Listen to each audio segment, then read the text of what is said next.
Moammar Gadhafi rose to power as Libya's leader during a bloodless coup in 1969. In toppling King Idris, he became the youngest world leader. His style, often quirky and flamboyant. For much of his more than 40 years in power, Gadhafi was at odds with the U.S. and other Western governments. Relations deteriorated in the 1970s following his support of liberation movements in places like Africa and the Middle East. They hit their low point in the 80s. In 1986, the U.S. attacked Libyan patrol boats in waters Libya claimed as territorial. Then an explosion at a West Berlin nightclub killed 2 American soldiers. The U.S. claimed Libyan involvement.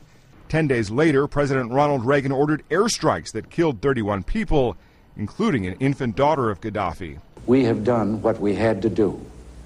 If necessary, we shall do it again. The bombing of Pan Am Flight 103 over Scotland 2 years later killed 270 people.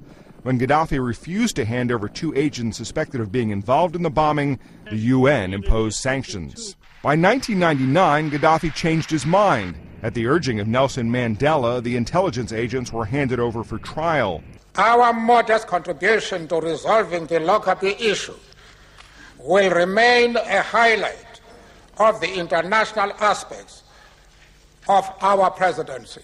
A year later, Gadhafi worked out the release of 4 Western hostages in the Philippines. Sanctions were finally lifted in 2003 when Gadhafi took responsibility for the Pan Am bombing and paid $2.7 billion to the families of those killed. Soon after, President George W. Bush announced that Libya had agreed to disclose its weapons of mass destruction following months of secret talks. He's agreed immediately and unconditionally to allow inspectors from international organizations to enter Libya. By 2006, the U.S. reestablished diplomatic relations and removed Libya from the list of state sponsors of terrorism. American oil companies soon rushed to make new drilling agreements in the oil-rich nation. Despite Gadhafi's improved standing in the world, he was not able to escape the surge of popular uprisings sweeping through the Arab world. Matt Friedman, The Associated Press.